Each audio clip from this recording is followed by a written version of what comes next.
Bienvenidos a El Debate, un espacio de análisis profundo y contraste de ideas. Y hoy traemos un caso que la verdad desafía absolutamente todo lo que creemos saber sobre los negocios, las finanzas y la madurez. Así es, un caso bastante peculiar, diría yo. Totalmente, porque piensen en esto. ¿Es posible que un chico de 14 años vendiendo limonada en la cochera de su casa entienda la psicología del consumidor mejor que un adulto con un título universitario? Ese es el núcleo del libro Tachito Emprendedor. Un libro que ha dado mucho de qué hablar. Muchísimo. La historia narra cómo este adolescente, al ver a sus padres ahogados en deudas, decide abrir este negocio aplicando tácticas comerciales asombrosamente sofisticadas. Y a partir de este material, la pregunta central que debemos diseccionar hoy es sumamente provocadora. O sea, ¿tiene realmente un adolescente de 14 años la capacidad cognitiva, emocional y estratégica para transformar la economía de su hogar mediante el uso avanzado de la psicología de ventas? ¿O estamos presenciando un simple espejismo? Yo estoy muy convencida de mi postura aquí. Sostengo que la adolescencia ofrece una audacia única y una adaptabilidad que, combinadas con conceptos de psicología de ventas, permiten a un joven generar un impacto económico real y tangible. Y por mi parte, argumento que aunque el joven aplica mecánicamente la teoría de ventas, la verdadera capacidad de cambiar la economía del hogar es una ilusión. Una ilusión sostenida por una red de subsidios y un andamiaje del mundo adulto que absorbe el riesgo real. Bueno, empecemos desglosando esta supuesta ilusión, porque desde mi punto de vista, lo que el texto nos presenta no es un chico jugando a la tiendita. Ajá. Es una madurez empresarial excepcional. O sea, Tachito no sufre del síndrome del vender por vender, que es una trampa en la que caen muchísimos adultos cuando abren un negocio a ciegas. Él opera con la mentalidad de un, estratega observacional. A ver, espera. ¿A qué te refieres exactamente con estratega observacional en el contexto de un chico de secundaria? Me refiero a su fase de investigación, que el libro detalla de manera fascinante. Él observa a sus vecinos ricos, los dueños de una ferretería llamada Ferremater. Cierto, los vecinos. Sí, un adolescente promedio sentiría envidia por los autos que manejan o la casa, pero Tachito no. Él descompone las estrategias de rotación de inventario de sus vecinos. Observa a qué hora abren, cómo mueven la mercancía. Y lo más brillante es cómo aplica principios psicológicos de fijación de precios en su propio negocio. Hablamos de la táctica de los decimales, supongo. Exactamente. Él entiende lo que en economía conductual llamamos la heurística del consumidor. Evita los números redondos, ¿no? En lugar de cobrar 20 pesos cerrados, fija precios que terminan en decimales, como 19,90. El sesgo del dígito izquierdo. Así es. Nuestro cerebro lee de izquierda a derecha. Así que cuando vemos un 1 al principio, la mente lo ancla en la categoría de 10 y tantos. Se percibe más barato que algo que empieza con un 2, aunque la diferencia sea... de solo 10 centavos. Exacto. Un adulto suele dudar, sobrepensar si se verá mal o si el cambio en moneda será un problema operativo. Pero Tachito observa el mundo sin esos sesgos del fracaso que, nos petrifican a los adultos. Ejecuta con una precisión clínica. Mira, comprendo el atractivo de esa narrativa. De verdad lo entiendo. Y admiro tu entusiasmo por el caso. Es muy romántica esta figura del joven prodigio que desafía el sistema y salva a su familia. Pero no es solo romanticismo. Permíteme. Creo que debemos separar cuidadosamente la ejecución de tácticas de marketing de lo que es la verdadera madurez financiera estructural. Conocer un truco psicológico, por muy brillante que sea, no te convierte en un director general. Pero no es solo un truco. O sea, es la base de todo su flujo de ventas. Sí, pero la ejecución de un truco de precios no equivale a la capacidad de sostener un ecosistema comercial. El éxito de Tachito ocurre dentro de un entorno que en términos económicos reales llamaríamos altamente subsidiado. Bueno, tiene apoyo, claro. Tiene más que apoyo. Piensa en los cimientos de su negocio. Utiliza la cochera de sus padres a un costo cero. Cero renta. Y cuando la presión de la demanda aumenta, su madre asume la carga operativa sin cobrar un solo peso de sueldo al principio. Pero eso es temporal en lo que... Y lo que es legalmente obligatorio y que no podemos ignorar, es ella quien tramita los permisos de salud y los registros de impuestos, simplemente porque él es menor de edad y no tiene personalidad jurídica. Claro, necesita un adulto para firmar un papel. Es mucho más que firmar un papel, ¿eh? El libro ilustra magníficamente conceptos teóricos de ventas, no lo niego. Pero atribuir la capacidad de cambiar la economía del hogar exclusivamente al adolescente es ignorar el enorme respaldo logístico y legal de los adultos. Entiendo por qué piensas eso, pero permíteme darte una perspectiva diferente. Estás reduciendo todo su éxito a la infraestructura que le prestan. Y al hacerlo, estás ignorando por completo el motor estratégico que él mismo diseña, calibra y pone a funcionar. A ver, explícame ese motor. Está bien, no paga renta al inicio, pero hablemos de su estrategia de retención de clientes. Tachito no solo despacha vasos de limonada esperando que la gente regrese por arte de magia, ¿verdad? Él crea un ecosistema de lealtad deliberado. Te refieres a los cupones que reparte, porque honestamente volantear no es exactamente una estrategia revolucionaria. No es solo volantear, ¿no? Él imprime y distribuye cupones de descuento del 10% en las zonas residenciales aledañas. En el mundo de los negocios, esto tiene un nombre muy específico. Es un loss leader, o producto gancho. Ajá. Él sacrifica conscientemente un porcentaje de su ganancia en esa primera compra. pierde un poco de dinero en el primer vaso para generar un volumen de adquisición de clientes. Esa es una visión financiera a futuro. Y te aseguro que eso no se lo enseñó su madre, que es empleada, no empresaria. Sigue siendo una táctica básica de ventas. Pero no se detiene ahí. O sea, a medida que el negocio genera flujo, no se gasta el dinero en videojuegos. Reinvierte sistemáticamente en publicidad segmentada en redes sociales. Comienza con un presupuesto pequeño, $1,000, y lo va escalando. Sí, la campaña en Facebook. Exacto. Llegas a comprender el costo de adquisición de un cliente, el CAC. Sabe que si gasta $10 en Internet para atraer a un cliente que le va a comprar $100 a lo largo del mes, pues está ganando. Esa sofisticación trasciende por completo cualquier subsidio que le den sus padres. Lo siento, pero simplemente no compro esa idea. Déjame decirte por qué. Comprender la táctica matemática de la adquisición, como el uso de cupones o configurar un anuncio, no significa en lo absoluto comprender el riesgo sistémico del negocio. Riesgo sistémico. Sí. Mira, la prueba de fuego de cualquier emprendedor, la que separa a los teóricos de los verdaderos dueños de negocios, no es cómo diseñan una campaña bonita en Internet, es cómo su psique maneja el abismo absoluto de la falta de liquidez. Y el texto es muy revelador en este aspecto. Ah, ¿te refieres al cierre del primer mes? Exactamente al primer mes. Cuando Tachito hace su primer corte de caja, se da cuenta de que su liquidez es peligrosamente baja. Tiene solo $5,176 en la mano para operar. Sí. ¿Qué sucede en la mente del gran estratega en ese momento? Entra en pánico total. Se frustra profundamente. Por primera vez se enfrenta a la cruda realidad de que el dinero que entra no es igual al flujo de caja. Y su resiliencia emocional colapsa. Bueno, es normal asustarse, ¿no? Digo, es su primer negocio. Pero es en ese preciso instante donde la madre tiene que intervenir. Y no interviene solo para darle un consejo. Interviene para calmarlo psicológicamente, contener su ansiedad y, pues, ofrecer su propio trabajo gratuito para salvar el margen operativo. Sí, le echa una mano. Si ella no pone su tiempo sin cobrar, el negocio muere ahí mismo. Esto demuestra empíricamente que el adolescente intelectualiza las ventas, claro, entiende la teoría de los cupones, pero carece por completo de la resiliencia psicológica adulta frente a la presión de pagar las cuentas. O sea, conoce la partitura. Conoce la partitura a la perfección, pero no tiene la fuerza para soportar el peso del instrumento cuando empieza el concierto. Es sumamente interesante que menciones la resiliencia y el manejo de la presión, porque creo que estás subestimando la naturaleza misma de la audacia adolescente frente a problemas que a un adulto, pues, lo paralizarían.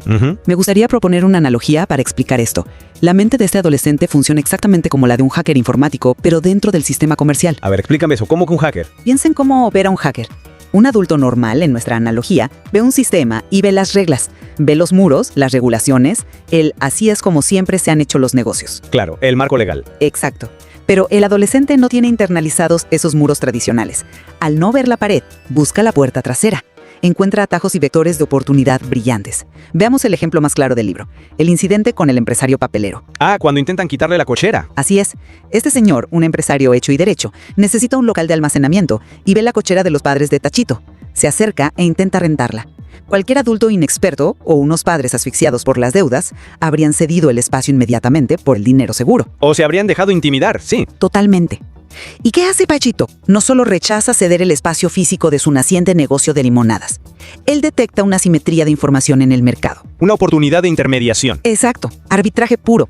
Tachito sabe que este empresario necesita urgentemente un local y por otro lado sabe que el padre de uno de sus amigos necesita dinero desesperadamente y tiene una cochera vacía a unas cuadras. Ajá. Así que triangula, conecta la oferta con la demanda, presenta a las dos partes y negocia una comisión para él mismo equivalente a un mes de renta, solo por haber hecho la conexión. Eso no tiene nada que ver con un subsidio materno. Eso es instinto, es la mente de un hacker actuando con una agilidad que un adulto no habría tenido. Es un argumento convincente, pero ¿has considerado el inmenso costo social y emocional que este hackeo conlleva? Tú ves a un estratega ágil, yo veo a un menor de edad enfrentándose a presiones para las que neurológicamente no está preparado. Pero maneja la presión. El texto no oculta las sombras de todo este proceso, ¿eh? Menciona explícitamente cómo Tachito empieza a sufrir las burlas constantes de otros niños. Lo etiquetan despectivamente como el niño loco que vendía limonadas. Bueno, sí, pero él sigue adelante a pesar de eso. Sigue adelante, sí, pero a un costo inmenso. El capital reputacional en la adolescencia es, la moneda de cambio más importante. Un adulto que abre un negocio y es criticado tiene mecanismos de defensa formados. Un adolescente absorbe el ostracismo social de forma devastadora. Lo cual hace aún más impresionante que no haya cerrado el negocio, ¿no crees? O demuestra que no comprende totalmente en lo que se ha metido. Y volviendo a tu analogía del hacker y esa supuesta audacia. ¿Es verdaderamente audacia empresarial o es la simple inconsciencia de quien no tiene que lidiar con las consecuencias letales si el trato sale mal? No estoy de acuerdo con llamar a eso inconsciencia. Es que Tachito es audaz en esa negociación porque en el fondo sabe que si el trato de la cochera se cae o si su limonada quiebra, él no se queda en la calle. No tiene que responder legalmente ante el empresario. La audacia sin riesgo de ruina total es solo un juego muy elaborado. Híjole, discrepo profundamente con esa devaluación de su riesgo. Que sus necesidades básicas, comer y dormir bajo un techo, estén cubiertas no anula el riesgo psicológico que asume. Y si de verdad queremos hablar de cómo se enfrenta al mercado duro, pues hablemos del manejo del capital y los depredadores comerciales. Lo abordo desde un ángulo distinto respecto a esos depredadores, porque creo que es ahí donde se ve su mayor debilidad. Pensemos en la escena con el hijo del tendero. Ah, la oferta de compra. ¿Sí? Este sujeto, un adulto con mucha más experiencia, le hace una oferta directa. 15,000 pesos en efectivo contante y sonante, a cambio del 50% de su negocio. E incluso le sugiere que debería abandonar el colegio para dedicarse a vender con él. Aquí vemos el mundo real filtrándose por la puerta de la cochera. Pero espera, Tachito rechaza la oferta de inmediato. La rechaza, es cierto, pero este evento subraya la extrema vulnerabilidad de un joven ante inversores predatorios. Un adulto con experiencia reconoce una oferta tóxica de dilución de capital a kilómetros de distancia. 15,000 pesos por la mitad de ese negocio es un robo. Precisamente por eso la rechaza. Pero un adolescente está impulsado hacia la gratificación instantánea. Está a un solo mal mes de ventas de ceder la mitad de su creación por un rescate en efectivo. La simple existencia de esta oferta en el texto demuestra que la estructura emocional de un adolescente no es apta para la brutalidad de las adquisiciones. No me convence esa línea de razonamiento porque estás utilizando exactamente la prueba de su éxito para intentar probar su vulnerabilidad, lo cual pues es una paradoja. El rechazo categórico a esa oferta demuestra precisamente su extraordinaria madurez cognitiva. ¿Madurez? ¿O solo instinto de conservación? Madurez. Pensemos en un chico normal de 14 años. 15,000 pesos en efectivo es una suma astronómica. O sea, consolas, ropa, estatus frente a los niños que se burlaban de él. Sin embargo, él no se deja deslumbrar por los billetes. Porque alguien le advirtió, seguramente. No en el texto. Es porque él evalúa lo que en finanzas llamamos el flujo de caja descontado. Él no mira los 15,000 pesos de hoy. Se pregunta, ¿cuánto dinero me va a generar este 50% en el próximo año? Hace la proyección mental y retiene sus acciones. Bueno, los números le dieron la razón. Totalmente. Y los números a futuro respaldan esta madurez. A través de una disciplina brutal, Tachito logra escalar su liquidez. Para el 11º mes, alcanza la suma de 30,739 pesos con 95 centavos. Mira, acumular dinero no equivale a saber administrar una empresa estructurada. Pero la forma en que lo hace, sí. Lo hace con una disciplina que rompe cualquier estereotipo del adolescente impulsivo. Él decide conscientemente no asignarse un sueldo completo. Reinvierte el 50% de su mesada en inventario y publicidad. Ajá. Esa capacidad estoica de posponer la recompensa destruye tu argumento de la vulnerabilidad. Está gestionando capital de trabajo con un cálculo que muchísimos directores financieros envidiarían. Retener ganancias cuando tus costos de vida, tu alimentación y tu vivienda son absorbidos por terceros es una matemática sumamente generosa. No le quito mérito a su disciplina. Estoy seguro de que guardar su mesada requiere voluntad. Muchísima. Pero la acumulación de esos millones de pesos no es un milagro exclusivo de su supuesta mente de hacker. Es el resultado directo, matemático e innegable de no pagar arrendamiento, de no pagar seguridad social a su principal empleada, su madre, y de operar en un limbo regulatorio amparado por un adulto. Estás minimizando el hecho de que él mismo reconoce que esa situación no es permanente. Sí, rechaza los 15,000 pesos. Pero lo hace respaldado por la inmensa red de seguridad emocional de que su familia no morirá de hambre si él toma una mala decisión. Está profundamente enraizada en un privilegio estructural familiar que nosotros a menudo romantizamos. Pero fíjate en un detalle crucial del texto. Él mismo reconoce ese privilegio logístico y actúa proactivamente para enmendarlo. Él no asume que la cochera será gratis para siempre. Empieza a planear la renta. Exacto.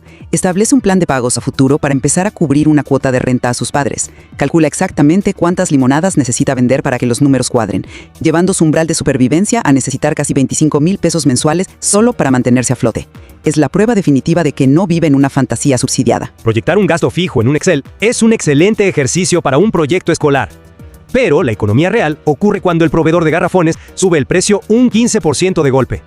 El joven es metódico, lo reconozco, pero la metodología no sustituye a la contención estructural.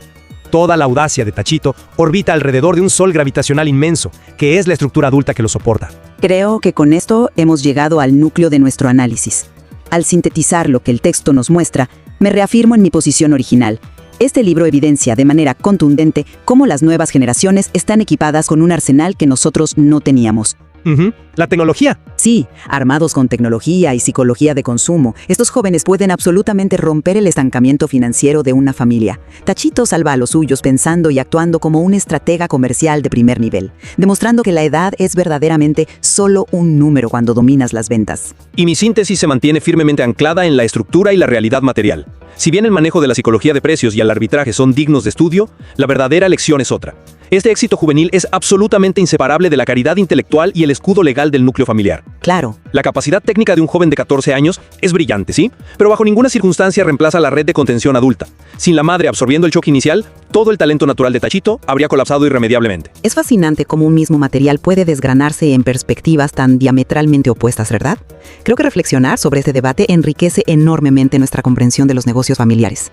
El libro actúa como un espejo para quien lo lee.